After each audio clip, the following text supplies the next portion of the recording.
Hi, everyone. Okay, my name is Bob Meads. I'm with a company called iQagent, and they've asked me to speak on overcoming barriers to AR in the enterprise. iQagent practices what we call practical augmented reality, and just like Patrick has just told you, we're big fans of keeping things practical, having a view of the equipment with associated data related resources right there on the screen for you. So our experiences with plant floor AR centers around providing solutions to two very simple problems that you see in every plant every day. Number one is location or context-based access to resources. So information about the equipment you see right in front of you. And the other one is about communication about downtime issues. So all of the case studies that we've done have been around solving these two problems. And we target customers with lots of automation, lots of PLCs, lots of SCADA, HMI. Typically auto, chem farm, food and beverage are our customers. And as a small company trying to, play in kind of a pond with a lot bigger customers, one of the things that we've noticed is just getting out onto the plant floor is pretty tough. The barriers to getting AR on the plant floor tend to align with resistance to mobility devices and infrastructure. So availability and cost of required infrastructure. You got to have, if you're going to move around, you're going to need mobile devices, you're going to need glasses, which implies you have to have a wireless network. There are a lot of security concerns with this. I have made my living on the plant floor for almost 30 years, and I remember when they were saying things like windows on the plant floor. No. Laptops on the plant floor, it's too dangerous. You should not be able to walk around and compute. Well, okay, laptops are fine, but we're not going to do wireless. So now we're doing wireless, and now that we're seeing the same things on mobile devices. So security concerns. And I think the biggest one, because AR is kind of new, mobility solutions are kind of new, the lack of confidence in return on investment. So these are the three things that we've run into with our customers. And lack of infrastructure. I did not realize this was going to be a big problem when we started deploying our project, but a lot of people we talk to who are very big customers are still using paper documents. They still walk away, go to a filing room and check out a set of schematics. And so when we ask them about this, they say, well, you know, we'd really like to do it. We see the advantage of electronic documents, but it's going to cost a lot to convert them. Or we don't have a wireless network. I have a lot of customers who still kind of resist having a wireless network out on the plant floor for various reasons due to security or this or that. A lot of times you have a lot of large metal moving parts, so you're going to have a lot of infrastructure to have it reach every place on the plant floor. Or, hey, we're not already using these things. We don't use tablets, we don't use glasses. And they also are concerned about managing and the cost of these, and are they going to walk away?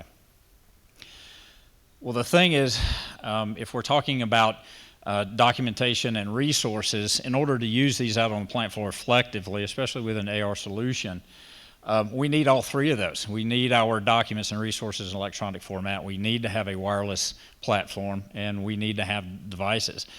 And so my response typically to these people is, you cannot afford not to do this. It costs you a lot of money. Just if you just Google what paper costs versus electronic print managed storage, there's quite a few studies out there. PricewaterhouseCoopers, $360 per critical document per year. 3 hours a week, managers finding paper documents or losing them. Typical enterprise wastes $3.5 million. So I never thought that we would have people still looking at paper documentation out on the plant floor. So really you have to show them what those are costing them, access to this information.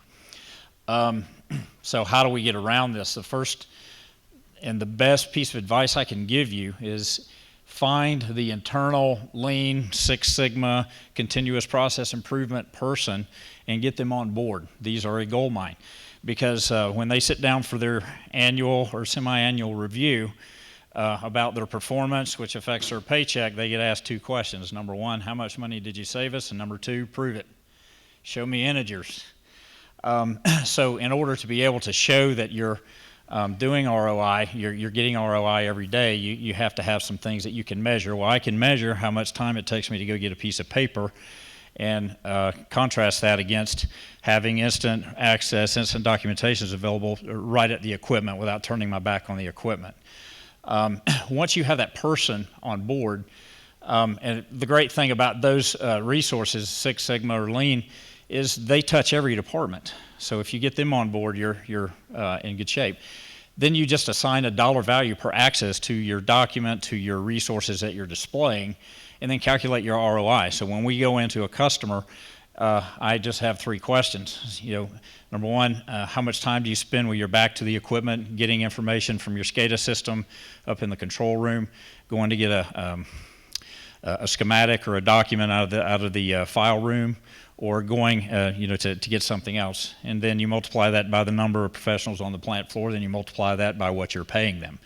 So a typical ROI, for a very moderate plant, for what we do is over $100,000, and it's very real hard numbers. And we also suggest a phased approach. You don't have to do everything at once. Get the wireless network in there, take your top 10% of your documents or your resources, do those, and then show that ROI, and then use those savings to continue with that phased approach. A lot of the equipment manuals and documentation are available from the vendor sites, and we also have some conversion services available. Then there's the security concerns. No cameras on the plant floor. How many guys walk into a plant, there's a gigantic sign, no cameras on the plant floor? I see it every time I walk past it with my tablet and my smartphone.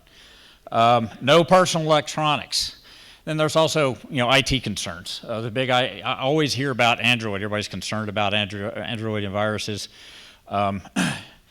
Connecting plant to the cloud. This is also a concern. All right.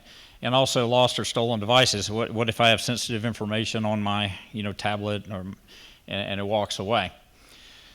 One of the things that we found with one of our bigger customers, one of our big global automotive vendors, is outdated policies may be preventing progress. No cameras on the plant floor is being ignored more and more.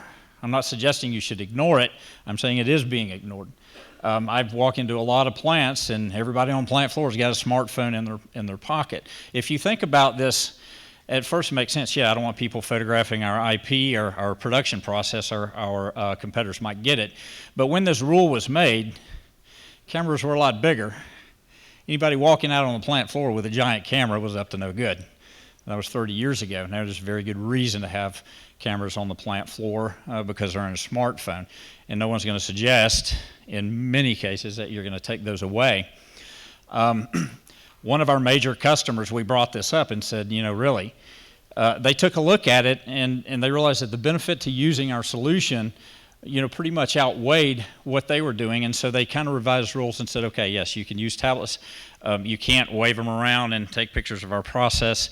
You use them in this specific way. The camera's always pointed down. They were willing to make that concession simply because the benefit that they were getting from this solution gave them the ROI that they needed. So in many cases, a lot of these rules are up for discussion. A lot of times you'll have very general concerns.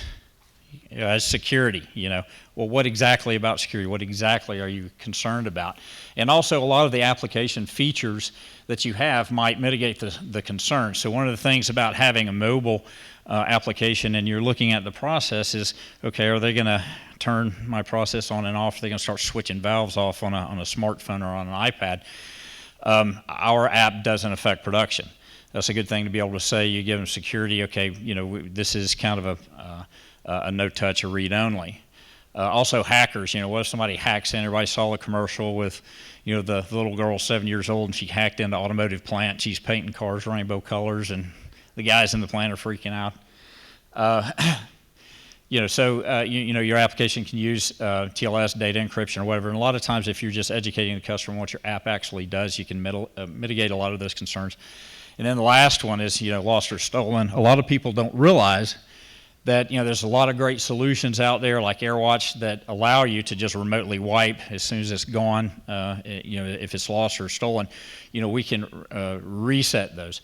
So identify the specific concerns and address them directly. And the biggest thing is if you show the benefits of the application are worthwhile, then the ROI or the security concerns tend to just kind of go away, and your Lean Six Sigma contact can help. Again, they have contacts in every department. They know, they know someone from every department. They are motivated to show the ROI to get it into the plant because it helps them in their job. Then the first question I always get, I get this question before I even sit down. You're not going to ask me to connect my plant to the cloud, are you? I get that all the time. It doesn't matter how secure it is. It doesn't matter how many levels of encryption you have. They still have this concern about hooking things directly from the internet or from the cloud directly onto the plant floor.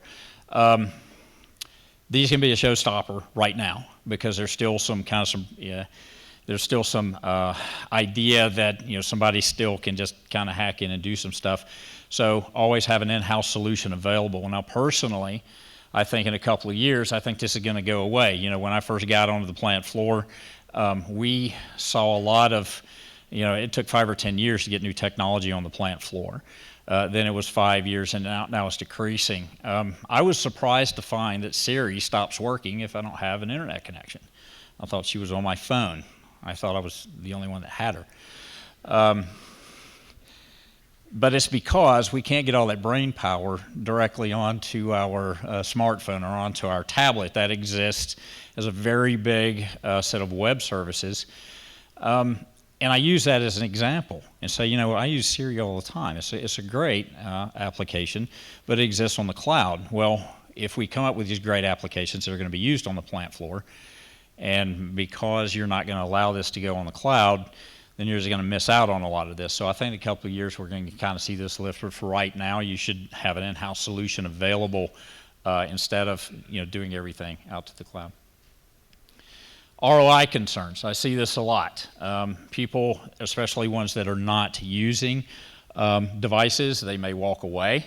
And also, well, we're just going to, they're just going to collect dust.